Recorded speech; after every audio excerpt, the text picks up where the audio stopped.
안녕하세요. 닥터 필리프 시부철 윤승기 원장입니다. 네, 오늘은 어느 주제에 대해서 얘기를 하나요? 오늘은 이제 유착, 네. 이혼 시 유착 배우자에 대한 유책 배우자를 유착으로 이렇게 설명하시는 이런 정도의 개그라면 이거는 대단하시네요. 자, 이제 유책에 대해서 유책이 거세의 정상. 안면거상할 때 항상 이렇게 복병을 만나잖아요. 그게 바로 유착인 것 같아요. 그죠? 일단은 우리가 유착에 대해서 먼저 정의를 하는 게 먼저일 것 같아요. 그죠? 유착이 일단 영어로는 어드히전이라고 얘기할 수 있는데 그게 뭔가요? 어려운 거는 이 단장님한테.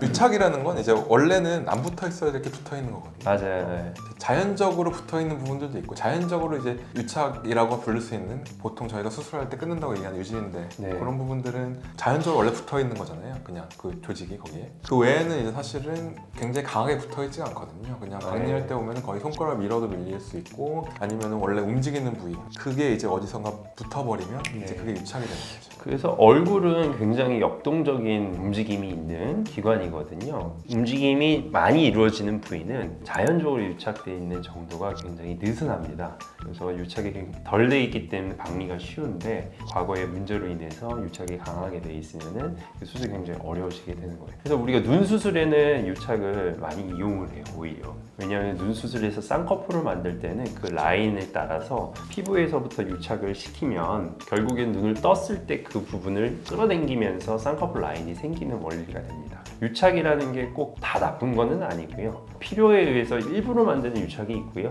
안 생기면 좋겠는데 생기는 유착이 이제 우리가 지금 말하는 안 좋은 유착에 해당되는 것 같습니다. 얼굴에 유착이 생기면 박리하기가 훨씬 어려워지는데 네. 또 문제는 거상이라는 수술은 결국 안면 신경 바로 위에 있는 근막층을 스마스층을 박리하는 거기 때문에 네. 광범위한 박리를 하면서 눈으로 확인을 하잖아요. 신경 탐색기 이런 것도 있을 수가 있는데 일단 퍼스트로 먼저 눈으로 확인을 합니다. 신경의 모양을 저희가 이제 보면 하얀색으로 된 얇은 줄기, 납작한 줄기 이렇게 보이잖아요. 유착이 돼 있으면 그게 비슷해요. 그렇죠. 네, 하얀색으로 된 흉살이 마치 신경처럼 보이기 때문에 고도의 기술로 인해서 신경인지 아닌지를 조심히 확인을 하면서 박리를 진행할 수밖에 없습니다. 그래서 더 난이도가 어려워지게 되는 거죠. 맞습니다. 그래서 시간도 이제 보통 안면거상 한다. 그럼 전체 안면거상 기준으로 보통 저는 3시간 반, 4시간 정도 말씀을 드리는데 그 중에서 이제 여기 스마스 밑을 박리하는 게 시간이 뭐 1시간 반, 2시간 정도를 잡았을 때 재수술인 경우에는 그게 2-3시간이 더 늘어날 수가 있어요. 뭐 정도에 따라서 심한 경우 그렇게 이제 더 추가가 되기도 하고요. 심하지 않으면은 뭐 조금 한 30분 그 내외로 또 추가되게 하고요. 그거는 좀 케이스 바이 케이스인 것 같습니다. 유착이 생기게 되는 경우에 대해서 뭐가 있는지 한번 나열을 해보면서 한번 얘기해 보도록 하죠. 하나씩 얘기해 볼까요? 좋습니다. 네. 일단 윤곽 수술, 특히 광대 수술하신 분들이 그 씹는 근육 앞쪽으로 유착이 있는 경우가 많은데 그게 뭐 경우에 따라서는 뭐 킥광대라 그래서 여기다 절개해서 여기다 유착이 생기는 경우도 있고 그렇죠. 거길 박리를 하면서 유착이 생기는 경우도 있죠. 턱뼈는 이제 주로 턱 라인 따라서 원래 거기가 조금 이제 유지인 대로 붙어 있는 부분이긴 하긴 한데 그게 조금 더 이제 주변으로 유착이 좀 더 심한 경우가 있죠. 저는 지방 흡입. 그쵸. 지방 흡입 같은 경우 요즘 굉장히 많이 시술을 하고 있어요. 얼지라고 하죠. 얼굴 지방 흡입. 지방 흡입이라는 것 자체는 처짐이 존재하거나 튀어나온 부위의 사이즈를 조금 줄이는 거거든요. 문제는 뭐냐면 그 흡입이라는 것 자체가 얇은 관으로 여러 번 쑤시는 행위거든요. 지방 부위에 상처를 입기 때문에 유착이 좀 강화되는 경우도 있고요. 보통은 이제 관으로 이용하는 그런 지방 흡입은 상대적으로 유착은 적은 편이긴데 기부를 이용한 지방 흡입이 있습니다. 아큐 땡컬프 같은 이제 그런 것들이 이제 열 에너지로 태우는 거거든요. 이제 태우면은 지방 플러스 주변에 있는 정상 조직까지 화상을 입어가지고 그게 회복이 되면서 흉살이 되면서 유착이 굉장히 심해집니다. 레이저 계통으로도 뭐 슈링크, 인모드, 뭐 울세라 같은 이제 리프팅 레이저를 아주 많이 한 경우에는 그걸로도 약간 이제 유착이 생기는 경우가 있더라고요. 근데 여러 번 반복하다 보면 결국 상처가 안쪽에 생기는 걸 유도해서 유착이 되는 거죠. 네. 그 시술이 나쁘다고 얘기하는 게 절대 아니고요.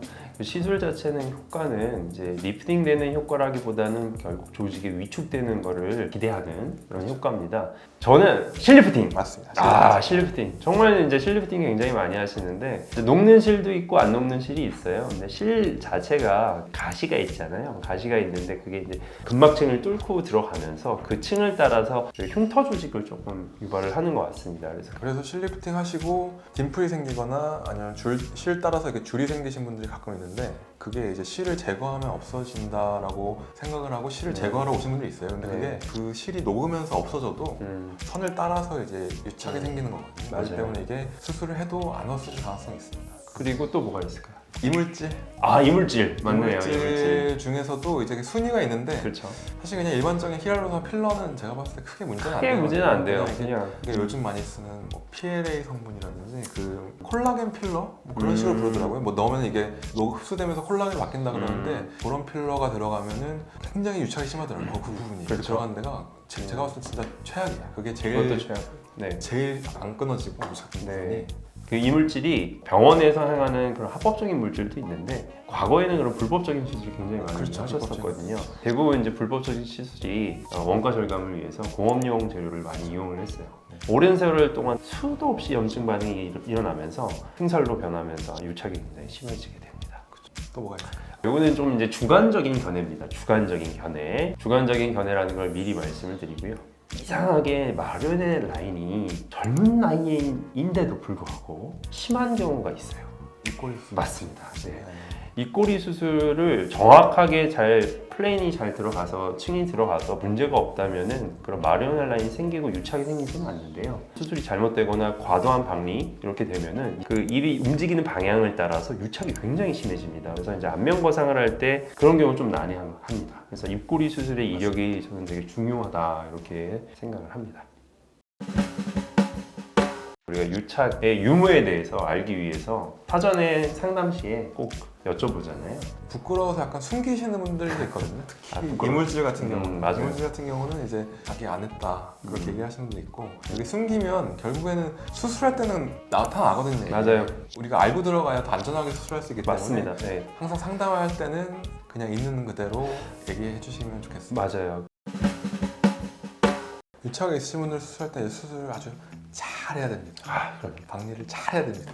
정말 잘해야 됩니다. 근데 잘하기가 어려워요. 맞아요. 너무 이거는 안면거상 수술 어떻게 보면은 처음 하시는 분들이나 이제 경력이 아직 많이 되지 않으신 분들은 아예 흉내도 못 낼 정도로 정말 난이도가 상이라고 생각을 합니다. 저희가 박리를 할 때 이제 그게 경험이 쌓이면 쌓일수록 박리해야 될 층을 정확히 알 수가 있거든요. 근데 이제 처음에는 이제 그냥 유착 안 한 층은 계속 하다 보면 이제 그건 익숙해지고 그러다 보면 유착이 된 것도 여기쯤으로 들어가면 되겠다라는 느낌이 있단 말이에요. 그럼 네. 이제 거기로 조금 맞아요. 조심해서 들어가야 되는데 박리를 할 때 유착을 풀려면은 경험이 많지 않으면 애초에 풀 수도 없고 더 이상 들어가지 못하고 네. 진행을 못하고 경험이 있어도 유착이 있으신 분들은 박리하다 보면 결국에는 신경을 조금 더 건들 수밖에 없어요. 네. 그래서 이제 모든 재수술이 어려운 이유가 이런 층 찾기가 어렵기 때문이에요. 정확한 그런 해부학적인 그런 위치와 이런 것들을 경험적으로 구분을 지어가서 가는 게 굉장히 어렵다고 볼 수가 있고요. 유착을 풀고 안면거상을 안전하게 진행하기 위해서는 다방면의 경험이 많은 집도기가 해야 된다고 생각합니다. 안면거상 유착에 관련해서 네. 내원에서 이제 물어보신 분들이 많은데 오늘 영상이 도움이 되셨길 바라면서 네. 너무 컨닝하시는 거 아니에요? 거상에서 띠딩 다음에는 또 다른 주제에 대해서 심도 있는 그런 얘기를 좀 나눠보도록 합시다. 지금까지 닥터 빌리프 심우철 윤승기 원장이었습니다. 네, 감사합니다. 감사합니다.